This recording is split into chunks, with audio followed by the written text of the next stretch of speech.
What if the key to scaling your design firm isn't hiring more full-time staff, but instead a virtual pivot? This week on the Creative Genius podcast, Gail Doby welcomes Danae Branson, the founder of Elite Design Assistants. Danae's unique journey took her from the financial industry to interior design, and finally to launching a powerhouse virtual agency that now manages a team of over 110 specialists. Whether you're drowning in CAD drafting, struggling to find a senior designer, or simply need an executive assistant to proactively manage your calendar, Danae reveals how to successfully outsource without losing control. Tune in to learn why communication is the make or break factor in virtual relationships and how to determine if you are truly ready to let go and trust the process. Well, welcome to the Creative Genius podcast, Danae.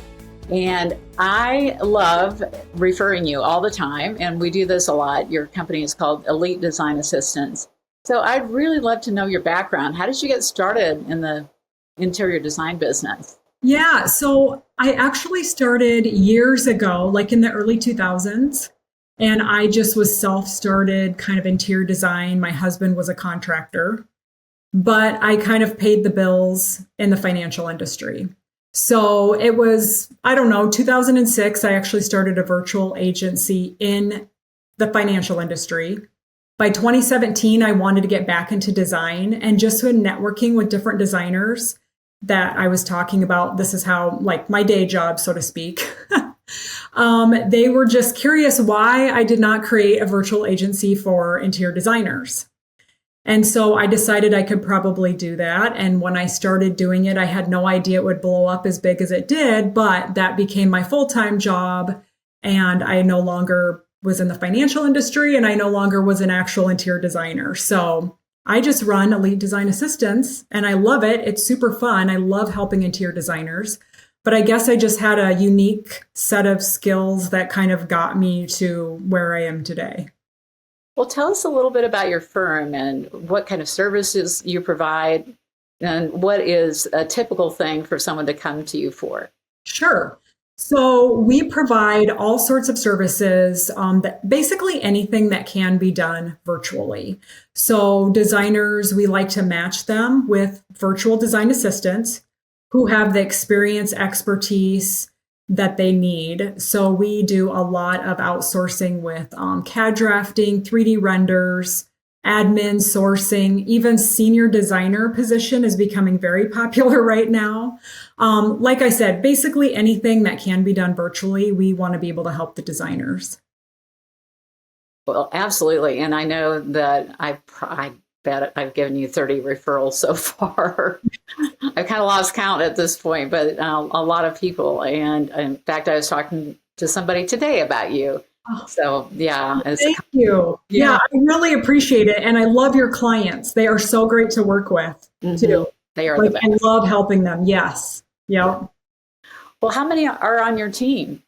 We have right around 110 right now. Wow. Yeah. So located across the U.S. I always tell people 99.9% of them are U.S. based. I have a couple over in Europe, just due to either military spouse or, some other reason they're over there temporarily. They usually are back, but occasionally people are okay with that time difference. We have worked with one of your graphics people that I think yes. she's in Spain. She's in Spain. Yes. Yes, you have. Yep. Yeah. And she's great. So we've had really good success with that. So we know because we actually use your services too. Yep, absolutely. Yeah. So you said that the common requests are a lot of CAD and you said a lot more senior designers. So why do you think that is the case? I don't know. It does ebb and flow. We kind of notice, throughout the year and throughout the years, it's certain services. I think right now everyone's just getting super busy with projects. And those are the easiest things maybe to outsource right now is let's get this CAD drafting going. Let's get this 3D render going. Admin, a lot of people right now are coming to us for presentations, proposals, invoicing. And I think it's just everyone is so busy. And for those designers in particular, I think those were the easiest things for them to outsource immediately. Yeah. And I think one thing, though, that I think is a little confusing, and I have talked to some of the people that I've referred to you, And hiring a senior, they are struggling with how to do that remotely. Yeah. So what are some tips that you could share, especially in a key role like that? Right. So absolutely. So we actually are creating, I wonder if I even have it up still. We are actually creating a document right now about the steps and how to outsource to a senior designer and like some of the best things to do. Like, obviously they can offer anything from the space planning, CAD documentation, the FF&E, sourcing, specifications, all of that. But some of the things we say is, you really need to have that good communication in place, whether it's a weekly video call or, whatever that may be. But we are actually creating a document as we speak today. In fact, I was going back and forth with one of my seniors about making sure that it's very clear so that when someone comes to us now wanting to hire a senior designer, we're going to give them this document first so that they can look through it and know exactly how they're going to work with the senior designer so that when they're interviewing that person, they can spend more time on the actual interviewing of the person and their skill set instead of asking them, how are we going to work together? But basically, it's just, those video calls, staying in communication, looping your senior designer in on your processes, and then they're going to be able just to kind of lead the way as far as how they're going to be able to help those designers and what they can. Obviously, they can do everything virtually.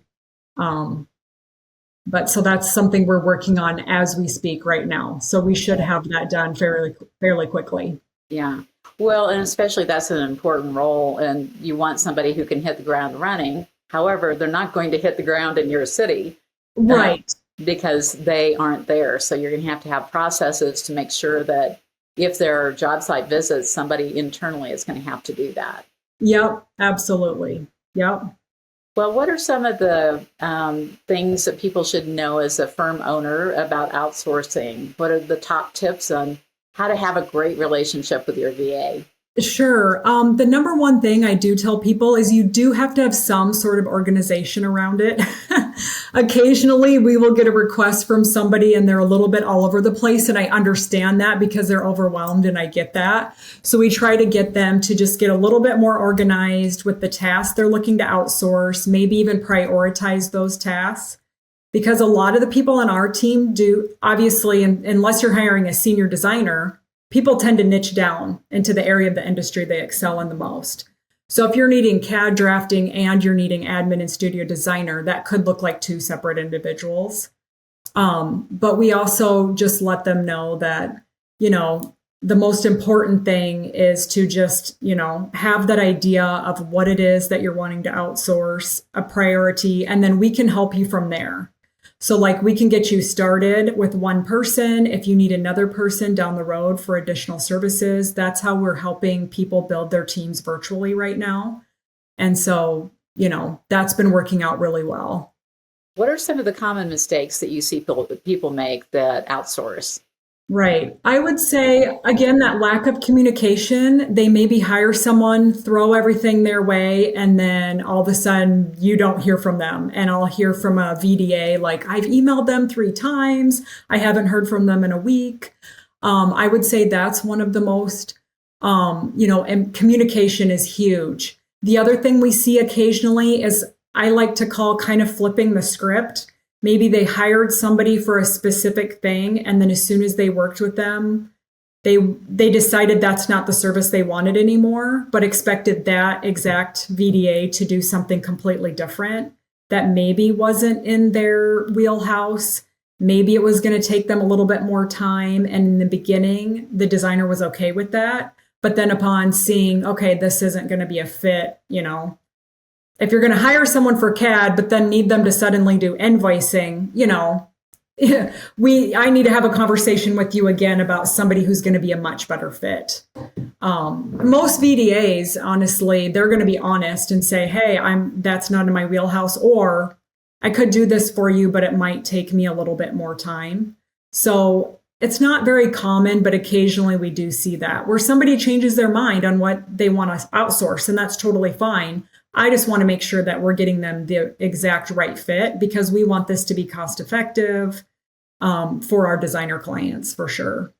Yes, and it's not, I think you're absolutely right. If somebody is not organized and they don't clearly communicate and they don't have specific details, it's virtually impossible to do this.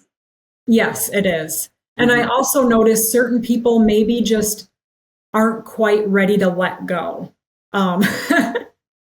That's the other thing. Like, you have to be open to this process, trust the process. You have to be open to allowing somebody else to come in and help you.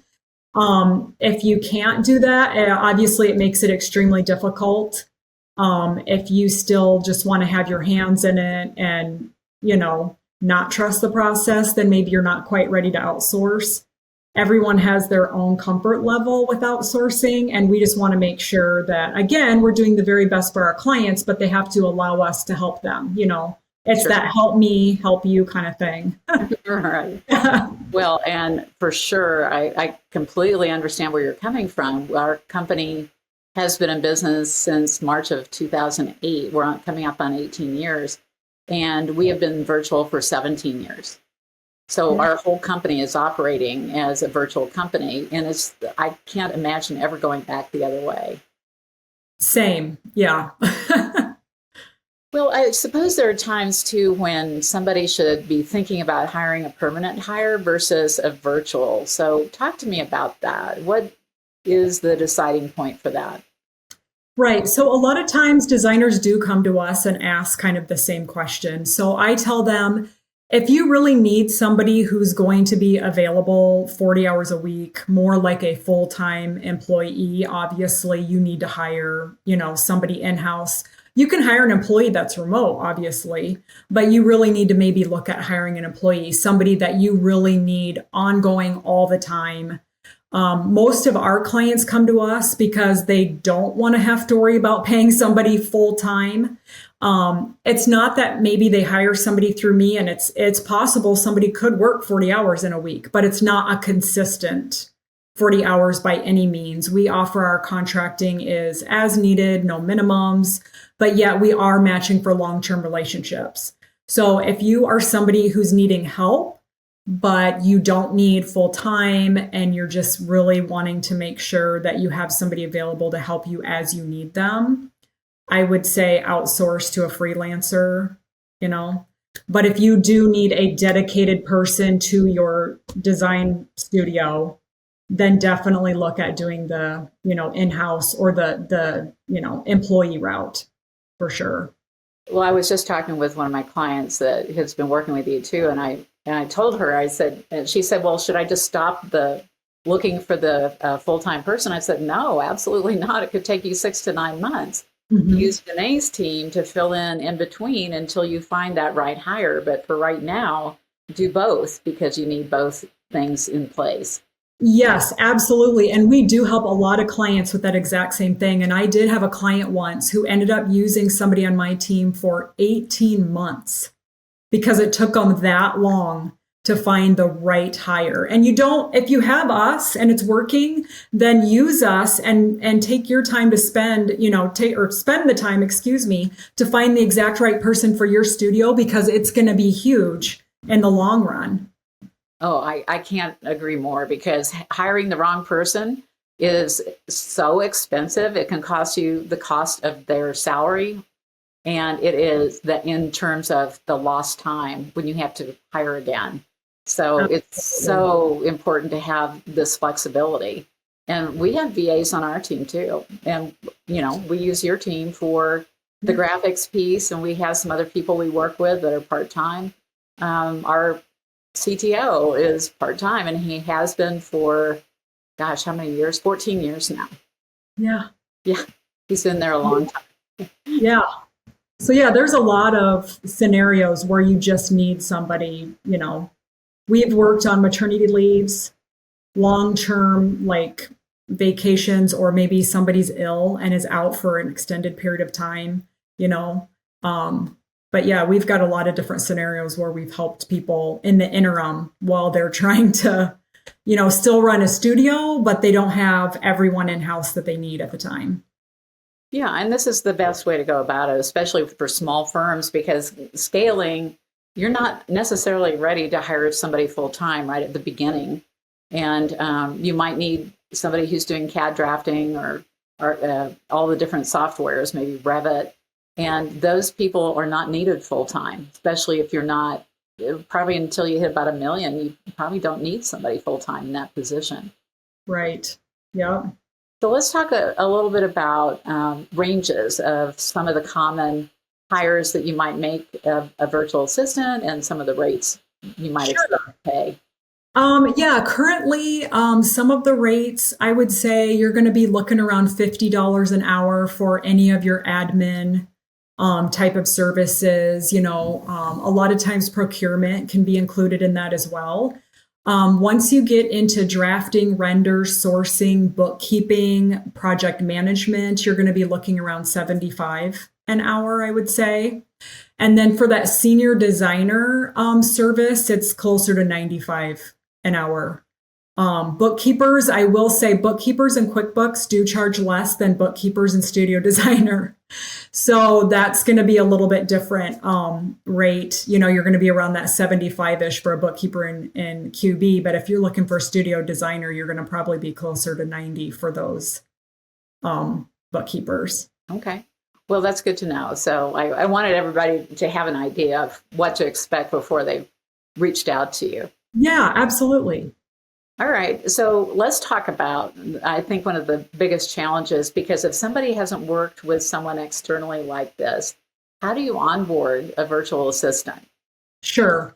So I would say it depends on the service that you're looking, for. So it's going to be a little bit more tedious maybe to onboard somebody who's doing all of your admin than maybe somebody you're hiring to do CAD drafting. But so for admin, procurement, onboarding, it's best to have a call with them, go through your process, your expectations. That's the number one thing.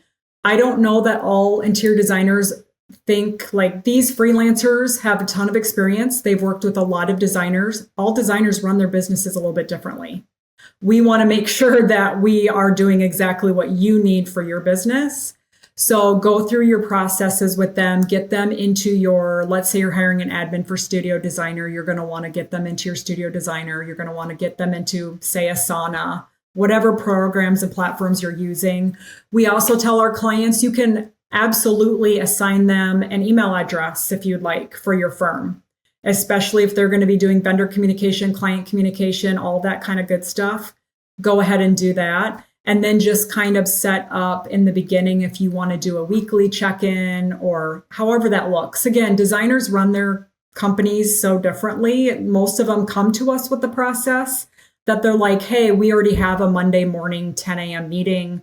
Can our, admin assistant hop in on that? Absolutely. We want, you to treat them as if you would any other member of your team.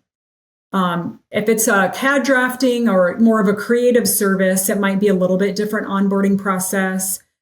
Still you want to go through your streamlined process, but you also maybe want to show them, exactly what your expectations are.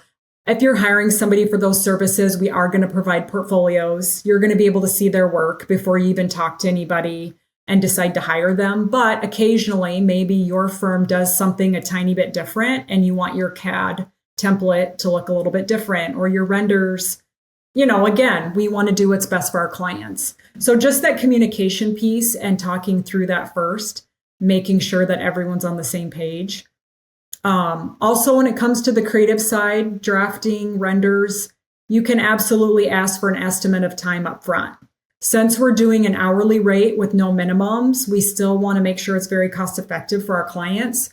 So before you even, decide, yes, I want them to do this CAD project, send them the CAD project and say, hey, can you tell me how much time that's going to take you? Because I don't want my clients to have surprises on their invoicing.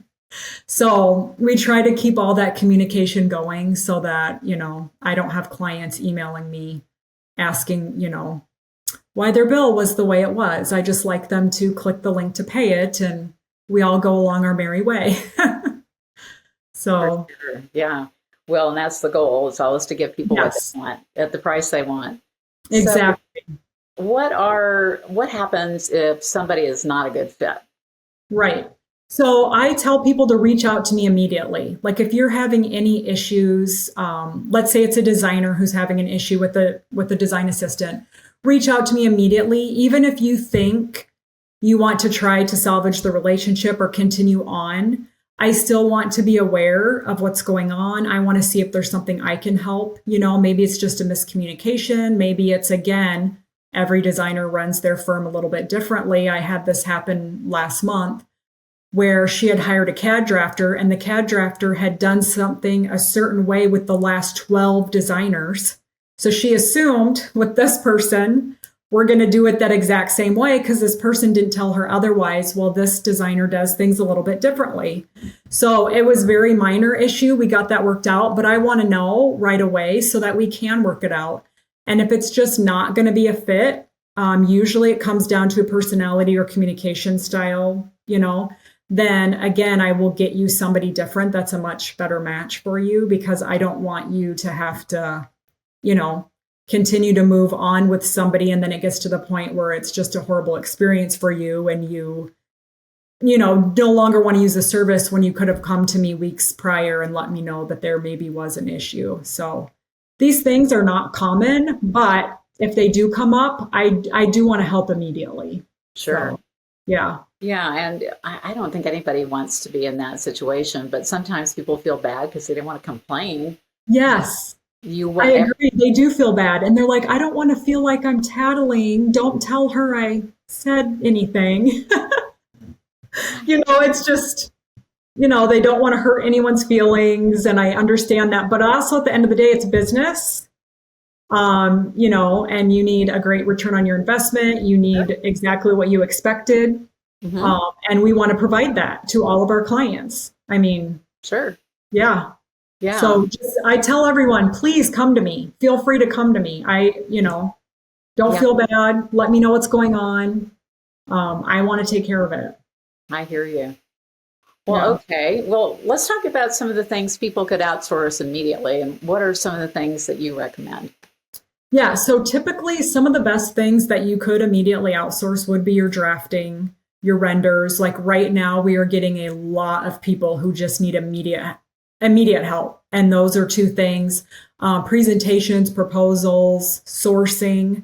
People are just needing a lot of help with it. They usually, when you come to me, we visit, we figure out what you need. It usually is only a day or two before we could get you someone. My existing clients, if they need something immediately, we can usually get them something same day or like next morning. But for people who haven't contracted with us yet, it usually takes a couple days at least for us to get them set up. Social media is another one that's usually a fairly immediate, you could hop right in with somebody and they could help you with your Instagram, Facebook, whatever it is that you're needing help with. Well, and I think another area which is really big, which I've been having a lot of these conversations, is scheduling and administration. So for some people who get totally overwhelmed, I've been referring a lot of people lately to you about virtual assisting for executive level. Yes. Yep. We do have a lot of that. And again, it could be the scheduling. It could be check my emails, draft responses. The designer will go through and see all the drafts and can just click send it, or weed out the junk if you're somebody who's starting to get more junk mail or, emails, that kind of thing. But yeah, we have a lot of admin requests for sure. Well, and there's quite a bit. I know it's really interesting because we use Slack a lot in our communication internally. And the person that does scheduling and travel for us will just be observing and paying attention to what's going on in the other channels. And she can pick up on, I think I should reach out and see if I should schedule something for that. And so she's being proactive about making sure that she's scheduling something for us without me having to say it. She's just saying, hey, I'll go ahead and set that up for you. Yes. Yeah. And that is that proactive piece. We do get requests like we want to hire somebody who's very proactive, who can just, be a step ahead, so to speak. Again, we want to make life so much easier for designers. We want to take things off their plates. We want them to continue to grow, scale, or some people just need to take a break and get some time back, from their own business. this industry, it's a roller coaster, and the work comes and it ebbs and flows. And, that's why we created the service the way we did, so that we could ebb and flow with our clients. Well, it makes so much sense to me, and I can't imagine working any other way. We only have, we have 9 or 10 people on staff, but part are virtual and part are full time. So it's smaller full time and mostly virtual. And we have specific people doing specific tasks and responsibilities. Yep. And we are, primarily virtual. That's what we do. We offer a virtual service. Now, occasionally I do have somebody that'll ask, do you have anyone that lives local? Because I do need help. In a rare instance or two, we have happened to have people that were local that could help, or somebody that lived close enough. Because what's happening is some of our clients are working in one state and they're growing their business to another state. And maybe they're in Colorado and also Florida, or, you know what I mean? It could be not even states that are real close together, and they need somebody in that other state that they don't live in just to maybe do measuring or things they don't want to have to fly back and forth for. So occasionally we've been able to help that. I envision in the future, maybe even offering, an additional recruiting service, because I'm finding it's great. Designers are busy. They are busy and they need help. And we want to help in every way we can possible virtually. But in the future, I think it would be interesting to see how it might look to have another component to be able to help match with local as well. Yeah, some people really need those people locally, the boots on the ground, which is one of the hardest parts of this when you're doing virtual. Yeah. Yeah. But I do have one firm I work with, and she has all virtual people and has for 10 years. So yeah, as a designer, that's pretty forward thinking that she was. That is. Yeah. Yes. Yeah. It seems I even know pre-COVID times, it was more difficult for people to wrap their head around the virtual, COVID made it very good for your business, right? Yep, we did. We exploded during COVID. Yep. And now people see there's a lot of options to continue to work with virtual design assistants moving forward. Yeah. Yeah. And I think one of the things to remember is if you don't really need a full-time person and your business is cyclical, or you've got big projects and then you have nothing, and depending on what phase they're in, the nice part is you're not paying for the overhead of the payroll and people not being productive and people taking vacation or taking breaks and things like that. You really are paying for the work that you need to have done, which is very cost effective, even though it's a higher rate than if you were to pay that person internally. Right. Yes. Because across the year, it's going to end up being very cost effective to hire freelance or virtual than an employee. And we do have people that come to us that are like, I don't have as many projects as I used to. I can't continue to pay these people to sit here and do nothing. I had to let someone go, but now I've got a project in and I need help again, but I know it's not going to be full time. Can you guys help me? And again, yes, this is why we created the business. We also have people that'll hire because they don't want to continue to grow their wait list. They're worried that they're going to start losing some of those people. And so they hire people from us to get some of these projects going so that they can get ahead of it. And then, they hope that plateaus, however that works. But a lot of times when people hire us, they continue to use us because their businesses will continue to grow as well. Which again, right now, you just kind of strike while the iron's hot, in this industry. If clients are coming to you and you can take them, take them. Well, and I think there's another really good point here, and that's the opposite, which is if you are slowing down or you're taking less business or you want to semi-retire or take a break for a while, you can always refer people to you to hire them as virtual and have them find other employment rather than just let them go. Right. Yes. And we do have that too. Mm-hmm. Designers all the time will refer me to people that were on their teams that, that exact same thing. And occasionally I will have designers who are slowing down and wanting to kind of retire from being a designer, but still want to be in the design world and be a virtual design assistant, So it just depends on where they're at in their life. Mm-hmm. You know, things change and maybe now it's not a right fit for them to run their own design firm, but they still want to offer services to other designers. They'll come to me and, you know, get work through our firm then. Sure, absolutely. Yeah. All right. Well, we've covered a lot of ground today. Is there anything I forgot to ask you? Oh my goodness. No, I don't think so. Yeah, I mean, we're just still growing and helping as many designers as we can. And we love it. It's so much fun. It's interesting, you know, all the designers that went to school to become designers and then get out and think, I really love the admin side, or I really love the operation side. I mean, not everyone decided to stick with that creative side, which is great for us because that business, you need left brain, right brain people, and everyone has the experience in the design industry. They're just able to niche down into the areas that they love the most, you know? So true. Yeah. Well, we are at wrap-up time, and wrap-up time means 3 takeaways, and I'd love to get 3 items that you'd like to reinforce that we talked about today. Sure. So I would say, number one, if you are looking to outsource, just take a minute, assess your business, try to figure out where you need help, and prioritize a list and look at those top things to get you started with outsourcing so it's not so overwhelming. Also, consider if you're cut out for outsourcing. Because I just want to make sure that you are well aware of, if you're a person who knows you need 100% control and you don't like to outsource things, then it might not be a fit for you. We want to help those people who want to be helped, you know. That's the best way to go about it.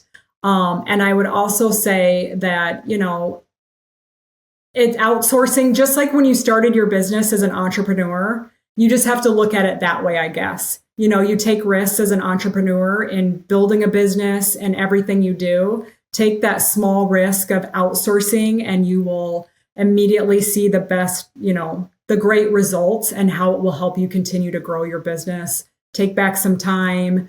You know, I see so many designers who are so busy, they almost get too busy to then outsource because they feel like they're just scattered and I don't even know where to start. And those are a lot of them that come to me and I try to help them get organized and say, okay, I'm going to walk you through this. Don't worry. We'll get you on a plan, you know, because I don't want it to be overwhelming for them either. So sometimes it's good to think about outsourcing maybe before you might even think you need it. One of the things you might want to consider is doing an inventory of what you don't like to do and what you're not good at doing. And those things should be on a list that you should be discussing with Danae so you can find somebody to do it for you. Absolutely, because the number one thing people find and learn about themselves is if you don't like to do it, you're probably going to procrastinate it. You will absolutely procrastinate, yes. And so those are some of the best things to outsource, absolutely. Yeah. Well, thank you so much for your time today, Danae. Thanks for sharing, and I hope this helps all these people who are desperately needing to expand team, but they don't need a full-time person. They should be reaching out to you. Yeah, thank you, Gail, so much. I appreciate it. Of course. Danae's insights remind us that in an industry that ebbs and flows, flexibility is a firm's greatest asset. From understanding current market rates for virtual support to learning how to onboard a remote team member as if they were sitting in your own studio, Danae has provided a framework for modern firm management in this episode. If you've been procrastinating on those tasks you simply don't enjoy, it might be time to take Danae's advice. Perform a don't like/not good at inventory and take the small risk of outsourcing to reclaim your time and your creative sanity. That's your homework from this episode. Join us next week on the Creative Genius Podcast for our final episode of Season 14, where we welcome Ann Feldstein to the show.